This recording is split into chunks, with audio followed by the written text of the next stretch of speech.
Good morning everyone. हमने last tutorial में किया था डिजक्स्ट्रा एल्गोरिथम कैसे वर्क करती है, कैसे शॉर्टेस्ट पाथ फाइंड आउट करती है।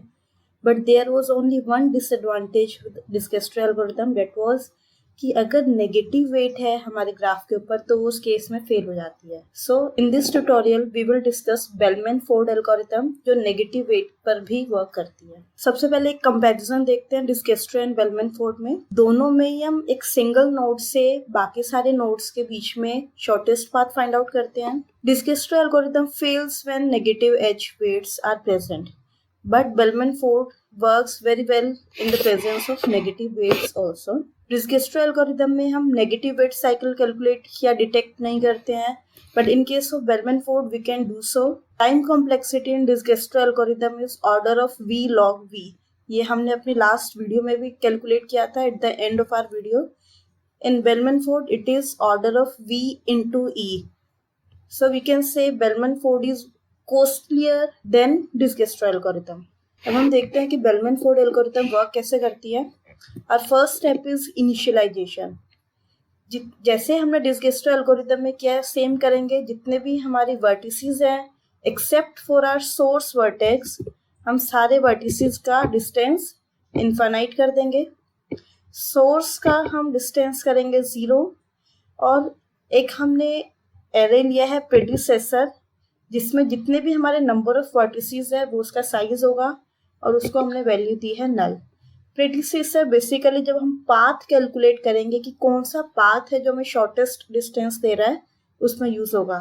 ये हम देखेंगे डिजक्स्ट्रा में भी किया है हमने इसको use. Okay, next is very important step. Shortest distance हम कैलकुलेट कैसे करेंगे. डिजक्स्ट्रा में हमने क्या किया था, एक सिंगल टाइम हमारा पूरा एल्गोरिथम एग्जीक्यूट किया था, बट इन दिस केस हमारा एल्गोरिथम जो है v-1 टाइम्स एग्जीक्यूट होगा. Y v-1? जो लॉन्गेस्ट पाथ होगा हमारे ग्राफ के अंदर, if we have number of vertices as v, तो उसका लॉन्गेस्ट पाथ में v-1 एजेस होंगे. सो इसलिए जो आउटर लूप है वो v-1 टाइम्स एग्जीक्यूट करेंगे. नेक्स्ट इनर लूप क्या है, जितनी भी हमारी एजेस है उनके लिए हमें इनर लूप एग्जीक्यूट करना है. Okay, what do we have to do. जैसे हमने डिजक्स्ट्रा में किया है कि जो हमारी नेक्स्ट v नोड है, से this is my u, this is my v, ये हमारी एजेस जिसको हम कंसीडर कर रहे हैं. यहाँ पर v का कुछ जो मेरी नोड है उसका कुछ वेट ऑलरेडी है. अगर उसका जो वेट है से इट वाज 10 और u का वेट सपोज इट इज 2 और एज का वेट है से 5, so distance of v that is 10 is greater than distance of u plus weight of edge that is 5, that is 2 plus 5. So जो हमने new age जो discover की है वो हमें शॉर्टर डिस्टेंस दे रही है as compare to already calculated distance. So in that case हम v के डिस्टेंस को अपडेट कर देंगे एज 7. सेम हमने डिजक्स्ट्रा में किया है. Next step is how can we check whether there is negative edge cycle present और नॉट. v-1 टाइम्स एग्जीक्यूट करने के बाद अगर हम सेम प्रोसेस को एक बार और एग्जीक्यूट करते हैं and there is any change in distance of any vertex, कि हमारा जो पूरा एल्गोरिथम है वो स्टॉप नहीं हुआ है, जो मेरा शॉर्टेस्ट डिस्टेंस है वो स्टेबल नहीं हुआ है, दोबारा एग्जीक्यूट करने के बाद अगेन चेंजेस आ रहे हैं, in that case we will say that negative edge cycle is present. Now let us see an example. Say this is my graph for which we have to calculate shortest path. A is my source vertex. First step is initialization step. Initialization में हमने क्या करना है, except for our source vertex बाकी सबका हमने distance infinite करना है. सबका infinite किया हमने and source vertex A है उसका हमने 0 किया है. Same जो distance है वो हमने nodes के साइड में भी रेड कलर से मार्क किया है. नेक्स्ट इज जितने भी हमारे प्रेडिसेसर्स हैं उनको हम नल कर देंगे, अभी हमने कैलकुलेट नहीं किया है. So that was our initialization step. Okay, अब हमने लूप में क्या काम करना है, v-1 टाइम्स हमने एग्जीक्यूट करना है पूरे एल्गोरिथम को और उसमें क्या करना है, जितनी भी हमारी एजेस है सबको 1 by 1 कंसीडर करना है. ओके, यहाँ एक छोटी सी ट्रिक हम यूज कर रहे हैं कि डिजक्स्ट्रा एल्गोरिदम और बेलमैन फोर्ड में कुछ सिमिलैरिटी रहे, कि हमें याद रहे कि बेलमैन फोर्ड कैसे वर्क करते हैं। अगर हमें डिजक्स्ट्रा आ रही है तो जितने भी एजेस को हमें कंसीडर करना rather than one by one edge को लेने से, कि लाइक पहले हम taking A C then C D then D E, हम क्या कर रहे हैं एक एक वर्टेक्स की सारी एजेस को ले रहे हैं। सबसे पहले मैं ए वर्टेक्स की जितनी भी आउटगोइंग एजेस है उनको कंसीडर कर रही हूँ, that is A C and A B. Then C vertex से जितनी भी आउटगोइंग है हम उनको कंसीडर कर रहे हैं। कि सेम हम यूज करेंगे तो जितनी भी हमारी एजेस है सारी कवर हो जाएंगी। Just do remember only and only outgoing edges को हमने कंसीडर करना है। सो मेरा ऑर्डर क्या रहेगा, सबसे पहले मैं ए सी लूंगी, then A B, C D, D E, इसी ऑर्डर में हम v माइनस 1 टाइम्स, अगर मेरे पास 5 वर्टिसेस है डेट मीन्स 4 टाइम्स मेरे को पूरी एल्गोरिदम को एग्जीक्यूट करना है। सो सबसे पहले राउंड नंबर 1, सबसे पहले हमने ए सी को कंसीडर किया, this was my age, okay.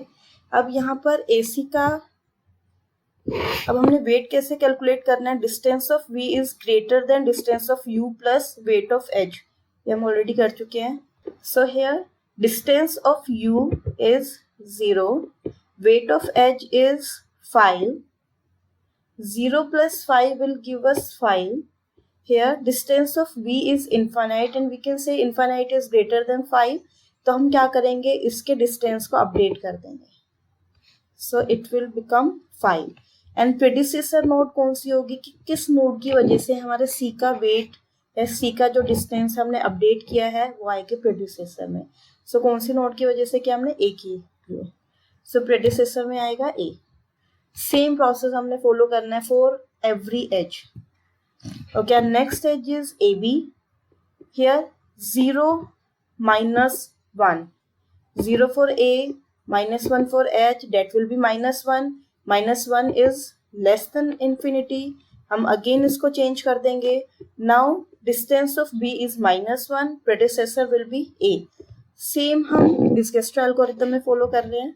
Next edge is C to D, अब इसका टोटल वेट कितना होगा, distance of C, A to C पहुंचने में हमें कितना टाइम लगा है या कितना डिस्टेंस लगा है, plus weight of edge from C to D, 5 plus 5 that is 10, 10 is less than infinite, again हम उसको डी को अपडेट कर देंगे and its predecessor will be C, क्योंकि सी की वजह से हमने डी में चेंज किया है। And next edge is D to E, it's -3, D का डिस्टेंस है हमारे पास 10 प्लस -3 डेट इज 7, अगेन हमने E को अपडेट किया है। और next edge is D to B, D का डिस्टेंस है हमारे पास 10 plus D to B 2 that is 12, now 12 is greater than -1, B के लिए हमने ऑलरेडी एक स्मॉलर पाथ डिस्कवर कर लिया है विद लेंथ -1, सो हम इसमें इसको अपडेट नहीं करेंगे। अपडेट हम सिर्फ तभी करते हैं जब अगर हमें -1 से भी कोई स्मॉलर डिस्टेंस मिलता। नेक्स्ट ई के लिए हमारे पास कोई भी आउटगोइंग एज नहीं है तो उसको हम स्किप कर देंगे। नेक्स्ट इज बी टू सी, यार बी टू सी का डिस्टेंस है हमारे पास 3, बी का हमारे पास वेट है -1, सो टोटल विल बी 2। अब सी का ऑलरेडी हमने कितना अपडेट किया हुआ है 5, नाउ 2 इज स्मॉलर देन 5, तो हम सी को अपडेट कर देंगे और उसका प्रेडिसेसर भी अपडेट कर देंगे। Now predecessor of C will be B and C का जो टोटल शॉर्टेस्ट पाथ कितना अपडेट हो जाएगा 2। Next edge is B to D, B का डिस्टेंस है हमारे पास -1, एज का वेट है 1, total will be -1 plus 1 that is 0। Already हमारे पास 10 गिवन है, यहाँ हम चेक कर सकते हैं हमारे एरे के through. Now 10 is greater then 0, तो हम 10 को अपडेट कर देंगे 0 से और उसका प्रेडिसेसर क्या हो जाएगा हमारा नोड बी। और next is B to E, here distance up to B is -1, weight of edge is 2, total will be -1 plus 2 that is 1, इसको हम अपडेट कर देंगे। ई को प्रीवियस डिस्टेंस वो 7, now next updated distance is 1 with predecessor as B. अब B E को जैसे ही हमने एक्सप्लोर कर लिया है यहाँ, तो इसका मतलब क्या है, जितनी भी हमारी एजेस है हमने सबको एक्सप्लोर कर लिया है। Now this marks the end of our round 1, round 1 पूरा खत्म हो गया है। Next is round number 2।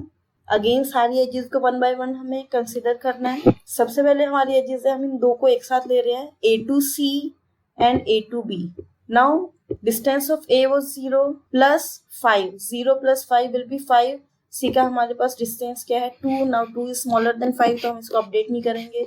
Same way A का डिस्टेंस है 0, एज है A to B का -1, 0 प्लस -1 डेट इज -1, ऑलरेडी -1 ही क्या हुआ है, तो अपडेट करने की जरूरत नहीं है। तो AC एंड AB इन दोनों एजेस के लिए कुछ भी अपडेट करना नहीं है हमें, हम एजेस को 1 बाय 1 ही कंसीडर करेंगे, but for the sake of simplicity मैंने दोनों को एक साथ दिखाया हुआ है। और next edge is C to D। Now distance of C was 2 plus weight of H that is 5, 2 plus 5 7 and 7 is greater than 0, कोई अपडेट नहीं करना है। Next edge is D to E। Now distance up to D was 0 and weight was -3, 0 plus -3 that will be -3। और E का हमारे पास already discovered shortest path है 1। Now -1 is smaller than 1, तो हम इसको अपडेट कर देंगे और उसका प्रेडिसेसर भी साथ में अपडेट करना है। Next edge is D to B, 0 plus 2 2, already B का -1 है, कुछ नहीं करना है। नेक्स्ट हमने तीनों को एक साथ लिया, आप चेक कर लो, किसी में कुछ भी अपडेट करने की जरूरत नहीं है, ऑलरेडी हमारे पास शॉर्टेस्ट पाथ है। Now this marks the end of round 2। Next is round number 3। Same process, AC and AB को कंसीडर किया है, कोई चेंज नहीं होगा। Next is C to D, again कोई चेंज नहीं होगा, आपको सिर्फ कैलकुलेशन करनी है। Next is D to B and D to E, no change. Next B से जितने भी आउटगोइंग एजेस है सबको कंसीडर किया है, कोई चेंज नहीं आएगा। And this was the end of round 3। अब राउंड 3 में पूरे प्रोसेस में हमने कोई भी डिस्टेंस चेंज नहीं किया है। अगर हमारे पास मान लो नंबर ऑफ वर्टिसेस बहुत ज़्यादा है और बीच में एक ऐसा राउंड आता है जिसमें कोई चेंज नहीं आया है, तो नेक्स्ट सब्सिक्वेंटली जितने भी हमारे राउंड्स आएंगे किसी में कोई चेंज नहीं होगा, तो हम अपनी एल्गोरिथम को यहाँ भी स्टॉप कर सकते हैं। बट हमने जैसे अपने एल्गोरिथम में और जो कोड दिखाया था उसके अकॉर्डिंग अगर हम वर्क करें तो number of rounds will be V-1। तो मैं इसमें आपको पूरा दिखा देती हूँ। Next will be round number 4, इसमें कोई भी चेंज नहीं आएगा क्योंकि प्रीवियस राउंड में कोई चेंज नहीं आया है। सारी एजेस को 1 बाय 1 कंसीडर करना है, no change. And now this is the end of round 4। Round 4 खत्म होने के बाद हमारे पास दो एरे हैं, distance and predecessor. Distance array से हमें मिलेगा कि शॉर्टेस्ट पाथ कितना है फ्रॉम वर्टेक्स A। प्रेडिसेसर से we will calculate shortest path कौन सा है रादर देन उसकी लेंथ कितनी है। ओके, लेट अस सी कैसे करेंगे। से for node A to A 0 है, कुछ कंसीडर करने की जरूरत नहीं है। Next is node B। अब B वर्टेक्स के लिए हम कैलकुलेट कैसे करेंगे shortest path. Shortest path will be of length -1। B is my destination. इसके लिए हम इसका प्रेडिसेसर चेक करेंगे, that is A। So B से पहले क्या आएगा A। Now A was my source vertex, that means there is direct path from A to B of shortest length as -1. Our next vertex is vertex number C. For C shortest path is of length 2. इसको path कैसे calculate करेंगे, C हम लिखेंगे, इसका predecessor क्या है हमारे पास B, तो C से पहले हम लिखेंगे B। नाउ नेक्स्ट हम B का प्रेडिसेसर चेक करेंगे, B का प्रेडिसेसर है A, तो हम A लिखेंगे। So our path will be from A to B and B to C। Okay, same way हम D एंड E के लिए कैलकुलेट करेंगे, मैं आपको E का बता देती हूँ। से हमें A to E हमें फाइंड आउट करना है पाथ, उसका shortest length will be -E। E का प्रेडिसेसर इज D। नेक्स्ट हम D का प्रेडिसेसर चेक करेंगे, D का प्रेडिसेसर है हमारे पास B। Now next is predecessor of B will be A। So our path will be from A to B, B to D and D to E. So in this way हम shortest length भी calculate करेंगे और shortest path कौन सा बनेगा हम वो path भी कैलकुलेट कर सकते हैं। Thank you so much.